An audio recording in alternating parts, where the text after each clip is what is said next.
kadang-kadang kita itu dianggap sesuatu yang nggak mungkin, jadi dianggap kadang-kadang diremehkan, kadang-kadang dibilang pencitraan dan sebagainya. Secara seorang dokter gitu loh, dokter itu udah cukup di rumah sakit aja, ngapain harus bersih-bersih di sana sini belusuan gitu kan.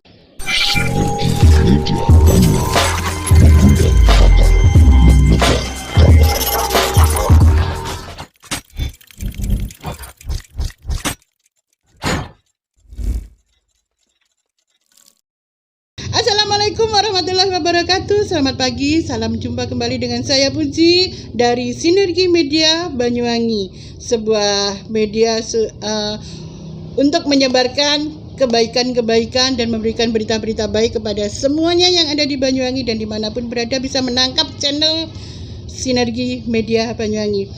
Sahabat lingkungan, hari ini saya kedatangan tamu yang cantik-cantik, tamu yang berwarna hijau-hijau segar, dan tentunya pasti mereka adalah pecinta lingkungan. Mereka adalah dari komunitas Banyuwangi Osoji dengan foundernya Dr. Bintari. Kemudian ada beberapa tim yang ikut di hari ini. Hari ini kita bincang-bincang mengenalkan what is Osoji, apa itu Osoji, kenapa Osoji, dari mana Osoji, dan lain sebagainya. Tapi sebelumnya saya ingin berkenalan dulu dengan sang founder kita, Dr. Bintari Wuryaningsih. Selamat pagi, assalamualaikum dok. Waalaikumsalam. Ya dok, boleh berkenalan dok? Oh ya, boleh. Saya Dr. Bintari Wuryaningsih sebagai foundernya Banyuwangi Osoji Club. Iya, selamat pagi Dr. Bintari. Selamat pagi semuanya. Dr. Bintari adalah founder dari Banyuwangi Osoji Club. Osoji ini berarti ada di Indonesia ya? Ada berapa kira-kira dok? Jadi Osoji ini ada di banyak tempat di Indonesia. Ya. Lebih dari 9 tempat di Indonesia ya. Dan Banyuwangi ini adalah Osoji ke-7 di Indonesia. Osoji ke-7. Yang pusatnya tuh di Jakarta, yaitu Jakarta Osoji Club. Kemudian ada Medan Osoji Club, ada Bandung, ada Surabaya Osoji, Malang Osoji, Jogja Osoji, Palembang Osoji. Oh, subhanallah. Dan juga Bulukumba Osoji, dan di kota kita yaitu Banyuwangi Osoji. Tentunya Osoji itu kan ada founder yang lebih atas ya. Boleh betul. Dokter menyapa foundernya siapa, dan kemudian yang di Jepang mungkin juga boleh disapa dengan siapa? Silahkan dok. Iya, kalau Osoji Indonesia itu foundernya yaitu Mr. Tsuyoshi Ashida. Hai Tsuyoshi Ashida. Hello Mr. Tsuyoshi Ashida sang. Itu beliau dari Tokyo asalnya. Kemudian di Jakarta ada Ibu Retno. Ibu Retno, selamat Retno pagi. Andriani, selamat pagi Ibu. Ini Osoji Banyuwangi Ibu, Terus kemudian beberapa teman yang lain. Iya, dan beberapa banyak Osoji di kota-kota besar lain di Indonesia. Ini emak-emak ini bagian dari tim Osoji Banyuwangi. Dokter kalau boleh tahu berapa jumlah anggota Osojinya dokter yang ada di Banyuwangi ini? Kalau anggota kita banyak. Kita ada di banyak kecamatan di Banyuwangi. Ada Genteng Osoji, ada Muncar Osoji, Kalibaru Osoji, Wongsorejo Osoji, Lecen, dan masih banyak lagi sih. Subhanallah, jadi hampir di setiap kecamatan ada. Harapannya di semua kecamatan Banyuwangi kita punya Osoji di kecamatan masing-masing. Baik dok, begitu banyak, begitu antusiasnya Banyuwangi Osoji berusaha untuk memberikan edukasi dan lain sebagainya. Untuk apa? Untuk diri sendiri, supaya bersih dari diri sendiri, kemudian untuk lingkungan dan yang lebih luas lagi. Edukasinya mulai dari diri sendiri ya dok ya. Diri sendiri dari lingkungan dan terdekat, lingkungan rumah terdekat, kemudian lingkungan yang lain yang lebih luas. Nah dok, dan teman-teman ini ada kendala nggak untuk action Osoji ini? Ya, kalau kendala sih ada pro kontra dari siapa-siapa pasti ada ya dok ya. Pasti ada. Di semua komunitas yang namanya pro kontra selalu ada. Nah, bagaimana cara menyikapinya dok? Ya, kadang-kadang kita itu dianggap sesuatu yang nggak mungkin, jadi dianggap kadang-kadang diremehkan, kadang-kadang dibilang pencitraan dan sebagainya. Secara seorang dokter gitu loh, dokter itu udah cukup di rumah sakit aja, ngapain harus bersih di sana sini belusuan gitu kan dok ya? Coba dokter. Betul. Jadi harapan saya sih dengan kita memberi contoh ya dari diri sendiri, lingkungan kita, kita itu mengajak teman-teman yang lain untuk sama-sama bergerak. Karena bergerak itu nggak mungkin kalau nggak ada contohnya. Betul, ingar sosun tulodo, betul. Nah, teman-teman semua yang ada di rumah dan dimanapun berada yang sudah mendengar Banyuwangi Osoji berorasi hari ini, jangan bilang orasi, berbincang-bincang tentang kesehatan, tentang kebersihan lingkungan. Tentunya ini adalah motivasi buat kita semua untuk melakukan bersih lingkungan dari kesadaran diri sendiri, betul gitu dok? Benar sekali. Iya. Dan ini kami lakukan bukan untuk kami, tapi sebenarnya untuk masyarakat Banyuwangi. Untuk anak cucu kita. Dan juga bila lingkungan kita bersih serta lestari, nantinya apabila kita wariskan ke anak cucu kita, maka kita akan mewariskan lingkungan yang nyaman dan juga lestari dan sehat buat mereka juga. Wow, luar biasa, subhanallah. Boleh dong kita sedikit bincang-bincang dengan yang lainnya? Boleh. Mungkin kegiatan atau hasil karya apa yang sudah diberikan Osoji. Kemudian yang terakhir ini, apalagi masa pandemi ini ya. Ada nggak sih sekarang ini dibawa hasil-hasil dari recycling dan lain sebagainya? Kebetulan ini Bunda ada wadah yang cantik ini ya. Ini hasil recycle dari kaleng bekas itu ya sepertinya. Ya, bisa dibuka dok? Bisa. Kaleng biskuit, kemudian di teknik decoupage. Teknik decoupage. Nah, ini kaleng ya. Wah, itu ada simbolnya Banyuwangi Osoji, cantik sekali, warna hijau. Kok mirip saya? Iya, salah satu contoh dengan recycling. Kita juga ada recycle dari apa ini? Styrofoam.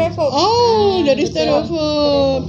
Mungkin bisa diceritakan bagaimana ini prosesnya, jadi penasaran. Bunda bisa ceritakan. Monggo Bunda Yasmin dia. Sebetulnya hal yang mudah, cuma kadang mindset kita yang main omes ya. Bikin pot itu kan pekerjaan bapak-bapak gitu. Tapi sebetulnya ini bisa dilakukan untuk ibu rumah tangga. Misalkan mereka juga banyak styrofoam yang mungkin juga susah menjualnya, jadi bisa digunakan. Nggak laku karena styrofoam itu kan nggak bisa diurai ya, tidak bisa terurai. Wah, Bunda Yasmin luar biasa. Ini bisa menjadi solusi bagi teman-teman semuanya yang ada di Indonesia dan dimanapun berada. Styrofoam kita sudah bisa menjadi karya, cantik sekali. Saya mau dong ini nanti. Kemudian Bunda Desi apa yang tadi itu ya Bunda? Maaf saya tidak membawa ini. Enggak, maksudnya tadi yang dari jelantah tadi kayaknya diceritakan saja. Jelantah itu kalau kita buang di tanah itu kan jadi limbah Bunda. Iya betul. Jadi bagaimana caranya kita memanfaatkan limbah itu jadi sangat-sangat bermanfaat, ya toh, tidak mencemari lingkungan, jadi minyak untuk ini saya libatkan adik-adik di perumahan, adik-adik jadi minyak itu saya suruh nampung, kita buat sabun. Bisa terus buat kemarin sabun. Kita sudah belajar membuat lilin. Kita membentuk komunitas dengan adik-adik yaitu hari Kamis belajar dan bermain. Wah, kapan-kapan boleh nih sore hari, kita main ke sana. Ya, di perumahan Brawijaya Regency itu kita membuat kelas. Wow, bermain dan belajar mengolah limbah. Wah, boleh kita belajar ke sana ya Bunda ya. Siap, monggo. Asik. Mari Mas Hadi nanti kita ke sana ya. Dan juga kita terapkan ke adik-adik. Karena saya pembina pramuka, jadi saya tidak lepas program menjaga lingkungan itu saya masukkan ke program lingkungan. Jadi adik-adik berangkat untuk ke latihan, mereka di sepanjang jalan jika menemukan sampah anorganik mereka ambil dan kita kumpulkan di Sanggar Pramuka SD Kepatihan, kemudian kita masukkan ke bank sampah. Dari hasil uang-uang itu kita olah lagi, kita belikan alat-alat pramuka. Jadi kembali lagi. Gitu. Jadi luar biasa ya. Apapun bisa dilakukan. apapun yang ada di rumah jangan sampai menjadi limbah. Begitu betul? Iya. Dari daur ulang ini kita akan kembalikan menjadi uang. Begitu Betul. Bunda Yasmin. Iya. Kalau boleh tahu nih bocoran, kalau ini harganya berapa? 50.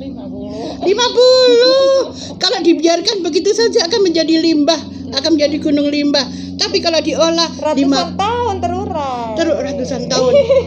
Kalau bisa menjadi begini, bisa menjadi 50.000, kenapa tidak? Mari sekarang kita lakukan recycling. Wah, luar biasa. Padahal ini masih banyak yang lain ya. Masih banyak Yang lain. Baik, ini bunda-bunda yang luar biasa ini, Banyuwangi Osoji. Pastinya kan adanya kegiatan ini pasti kan menyita waktu di rumah ya. Iya, dokter ya. Iya, Pastinya. tentu, pasti. Bagaimana ini cara menyeimbangkan antara keluarga, kegiatan sosial, apalagi profesi sebagai dokter dan pembina pramuka, kemudian ibu rumah tangga luar biasa loh. Nah itu aktivis Banyuwangi berkebun gitu loh bisa. Bertani itu. Ayo Mbak Tanti coba ceritakan Mbak Tanti. Ini Mbak Tanti nih. Ayo kita ngobrol bagaimana ini caranya keseimbangan antara suami, anak-anak, kemudian kegiatan. Mengharukan banget. Silakan. Terima kasih. Sebenarnya munculnya hijau di lingkungan kita itu berdasarkan kebutuhan dari kita, Bunda. Iya betul. Kita sebagai ibu-ibu rumah tangga itu tidak luput dengan yang namanya kebutuhan dapur. Iya. Di mana hampir semua kebutuhan dapur itu sebenarnya kalau kita bisa mengupayakan, kita bisa tidak beli, Bunda. Wah, Wah, luar biasa. Contoh yang gampang.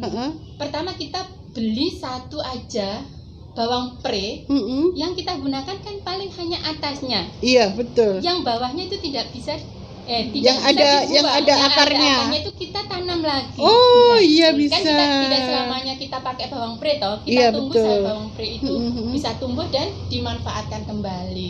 Nah. Memang mungkin secara nominal hanya kecil, tetapi Dikumpulin.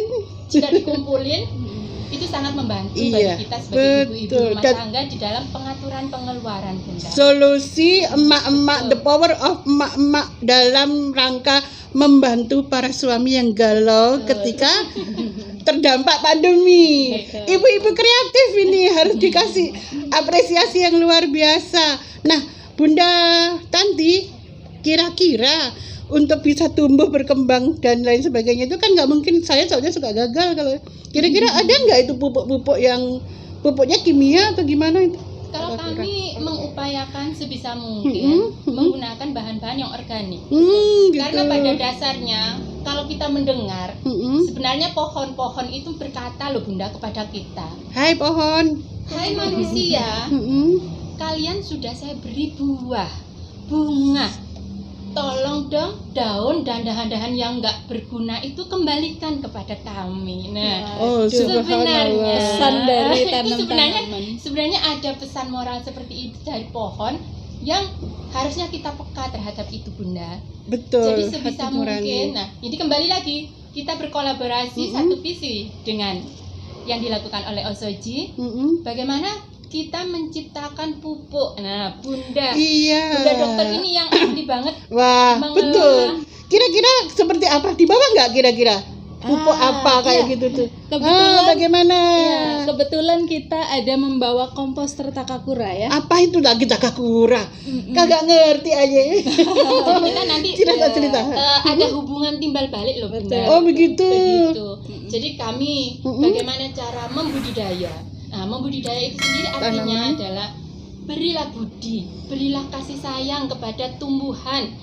Iya. Yakinlah bahwa Betul. tumbuhan-tumbuhan Maka yang ada di tumbuhan sekitar akan memberi kita. memberikan daya kepada Betul, kita, gitu. subhanallah. Mak-mak, the power of mak-mak yang luar biasa. Ayo dokter, aku jadi pengen tahu deh. Oh iya. Apa iya. itu Takakura? Jadi prinsipnya komposter Takakura itu membantu apa terjadinya composting ya. Iya. Dari apa bahan organik yang ada di rumah kita, yaitu terutama ya yang gampang terurai, sayur-sayuran, sisa buah-buahan dan juga sisa berkebun. Nah, seperti Bunda Tanti bilang, daun-daunan, ranting-ranting itu bisa dikompos. Jangan buru-buru dibuang ke depan. Jangan buru-buru dikasihkan ke Pak pengangkut sampah. Jangan dipilah dulu di rumah. Kemudian yang organiknya dibuat kompos, yang anorganik ditabung di bank sampah. Nah, jadi dari situ, dari rumah kita sudah bisa melakukan kegiatan memilah dari rumah. Sehubungan dengan kompos, itu kita bisa membuat kompos dari bahan organik, yaitu sisa dapur. Sisa dapur, Iya, Bunda. guys. Di rumah kita kan sering masak, bikin salad, bikin rujak, buah-buahan dan sebagainya. Kulit buah-buahan jangan dibuang, bisa dibikin ekoenzim juga loh. Ekoenzim seperti dan juga Bunda kompos Desi. Takakura. Nah, ini contohnya Mana dia, seperti Dok? ini. Ya. Oh, yuk, banyak Waduh, banget. ini sampai Wah, bawa peralatan kita lihat itu ada centang. Iya, ada centang Bukannya itu Pak Tukang itu. untuk berkebun, Bunda. Oh, untuk berkebun. Ini ada tutupnya. By the way, ini modifikasi dari keranjang sampah lobang loh. Oh, Lihat nggak nih? keranjangnya. Ini keranjang sampah loh, kita modifikasi. Di dalamnya dikasih. Nah, saya kasih lihat ya. Apa itu, Dok? Kayak karton ya? Karton Oh, atau ya. bisa juga dari kardus. Kardus yang tidak dipakai bisa, karton Dok? bisa Daur ulang. bisa. Kemudian ini bantalan sekam. Ada bantalan sekam atas, di bawahnya ada bantalan sekam bawah ya. 2 ya. Kemudian prosesnya gampang banget kok. Cukup dirajang sehalus mungkin. Ingat zaman kita main pasar-pasaran di waktu kecil dulu. Dirajang halus, kemudian dicampur sama starter kompos dan juga mol. Waduh, ini molnya saya nggak bawa, lupa. disemprot mol sampai merata, sampai dia lembab ya. Kemudian masukkan keranjang Takakura. Begitu. Nanti kalau punya sisa lagi, seperti lagi diproses lagi, masukkan lagi. Saya sudah punya 1 karung hasil Apa nggak busuk gitu, Dok? composting. Ini proses pembusukan. Memang composting gitu. itu Dibusukkan dari proses ya. pembusukan fermentasi ya oleh bakteri. Kemudian dari daun-daunan sisa organik tadi, sisa bahan organik menjadi kompos. Pada akhirnya Subhanallah. istimewanya Bunda, ini kompos Takakura. 1 kering, 2 tidak becek. Dan tidak bau. Saya tidak Dan mencium bau 3 ini. tidak berbau. Oh, subhanallah. Ini sangat ideal untuk diterapkan di seluruh Indonesia, terutama Banyuwangi. Nah, jangan lupa dikasih tutup. Berhubung bak sampah lobang enggak ada tutupnya, saya modifikasi bikin sendiri ya. Subhanallah. Harus kreatif ya. Kreatif. Seorang dokter yang disibukkan oleh pasien, tadi aja mau siaran katanya masih ada pasien yang diinfus dan lain sebagainya. Oke. Jadi apapun bisa dilakukan. Ibu-ibu yang ada di rumah, remaja-remaja putri yang terbiasa masak di dapur, masakannya hasilnya dimakan, kemudian sampahnya, sisanya jangan dibuang. Styrofoam jangan dibuang, kumpulkan. Kalau perlu nanti air beras sama bawang merah. sisa air beras, bawang merah, nyuci itu, nyuci beras ya. Berarti cuci buat siram tanaman. Nah, subhanallah, ini para pakar semua yang ada di sini bahagia banget. Antiseptiknya itu kita pakai bawang putih. Oh, bawang putih. Jadi tidak ada zat kimia. Tidak ada sama sekali berarti. Iya. Ya, subhanallah. Kemudian Takakura. Dan Takakura itu adalah dari sisa-sisa dapur ya. Ya, betul. Limbah dapur. Bayem dan lain sebagainya. Betul. Jangan dibuang. Berarti di depan rumah kita nggak akan ada sampah-sampah lagi ya. Meminimalisir sampah yang disetor kepada pengangkut sampah. Teman-teman sering protes, Bunda. Sampahnya sudah saya pilah-pilah, organik anorganik, tapi sama Pak pengangkut sampah dicampur aduk lagi dan mereka kecewa. Di saat tidak pandemi kita aktif untuk petik sampah atau clean up. Kita tahun 2019 itu jadi leader untuk World Clean Up Day di Banyuwangi. Jadi kita ada 6 tempat di seluruh Banyuwangi yang kita adalah leadernya gitu ya. Setelah pandemi berlangsung, udah kurang lebih 2 tahun, kita jadi membatasi untuk kegiatan bersih-bersih karena agak beresiko ya. Untuk relawan-relawan kita juga harus jaga jarak juga ya. Betul, jaga jarak dan sebagainya. Social distancing. Kemudian format kegiatan kita perluas lagi, Bunda. Kalau dulu hanya bersih-bersih, kita juga edukasi kepada masyarakat semua, mulai dari dulu juga ada Osoji Goes to School. Ini saya lagi kangen sama Osoji Goes to School. Karena pandemi tidak ada lagi ya. Karena pandemi kita tidak mungkin untuk melakukan itu. Kita ganti menjadi kepatian. Iya, kita ganti kegiatannya menjadi kampanye medsos ya. Ya kadang-kadang kita juga diundang waktu itu di PKK dan sebagainya untuk edukasi masyarakat mengenai budaya bersih, mengenai recycling dan sebagainya. Dan juga saat ini kita ada kegiatan urban farming juga. Iya, jadi dengan menggandeng banyak pihak bersama-sama kita mengedukasi masyarakat memanfaatkan waktu pandemi untuk urban farming, untuk bikin kompos di rumah, memilah sampah dari rumah. Nah, program kita ini yang terbaru adalah sosialisasi, memilah sampah dan membuat kompos dari rumah serta menabung di bank sampah, Bunda. Oh, subhanallah. Tepuk tangan dong untuk Banyuwangi Osoji. Itu kan tadi ada bank sampah ya? Iya. Ada kemudian ada recycling ya. Kira-kira ada nggak pilahan-pilahan sampah yang layak untuk masuk bank sampah dan tidak layak masuk bank sampah itu diapakan? Betul. Bagaimana? Siapa yang bisa jawab nih? Seperti itu, bank sampah. Bank sampah kan styrofoam kita tidak masuk di bank sampah. Oh, tidak masuk. Akhirnya saya pengepul, di rumah pengepul karena kita punya komunitas. Tak lihat, cantik begini kok pengepul. Iya ya. Sahabat, untuk menjadi pengepul nggak harus kumus-kumus. Lihat beliau. Beliau ini adalah pengepul, tetapi mereka tetap bisa cantik. Syaratnya adalah cinta alamnya dan peduli lingkungan. Terus lanjutkan. Nah, styrofoam yang saya tampung itu karena saya punya teman dan punya sahabat yang bisa mengelola limbah styrofoam, saya antar ke Bunda Yasmin. Betul. Oh, gitu. Subhanallah. Nanti kita punya kain perca, kita ada satu anggota yang pandai mengolah limbah kain perca. Saya juga bisa menjahit, bisa membuat limbah, tetapi waktunya yang tidak mungkin dan saya berbagi. Ya. Jadi saya rela untuk jadi pengumpul. Untuk aneka jenis sampah ya. Iya, sampah-sampah yang tidak bisa untuk masuk ke bank sampah. Gitu. Oke. Dan lain sebagainya. Akhirnya kota kita akan bersih jika kita bisa memilah, memilih dan mengolah sampah pilah dan sampah. Baik semuanya, ya Allah subhanallah, alhamdulillahirabbil alamin. Hari ini hari Jumat ya, kita bisa berkumpul, berbagi ilmu, berbagi pengalaman, Jumat barokah bersama orang-orang yang bisa kita lihat sendiri bagaimana mereka sibuk di profesi, sibuk menjadi seorang ibu rumah tangga, menjadi seorang istri dan lain sebagainya, istri solehah ini yang bisa membantu suami dan lain sebagainya, tetapi tetap berkiprah untuk alam Indonesia dan alam Banyuwangi ini. Baik, sebelum kita akhiri acara dan bincang-bincang ini, ada harapan kepada pemirsa yang ada di rumah. Iya, betul sekali.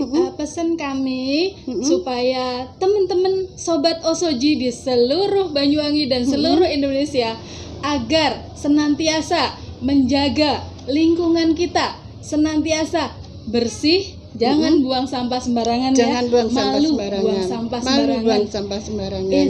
Isin kadung buang romot sembarangan.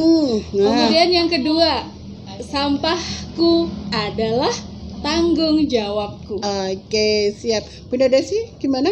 Ada pesan-pesan kepada siswanya atau apanya mungkin? Dengan kita menjaga lingkungan, itu tabungan kita di akhirat. Tabungan akhirat. Iya. Itu aja. Gitu aja. Bunda Yasmin? Kayaknya enggak, udah. Bunda Tanti, terakhir? Sudah Sama, idem semuanya. Baik, tidak terasa waktunya karena harus durasi, maka kita akhiri dulu perbincangan kita hari ini. Sekali lagi kita bikin yel-yel bentar ya. Banyuwangi Osoji, malu buang sampah sembarangan. Assalamualaikum warahmatullahi wabarakatuh. Salam Osoji.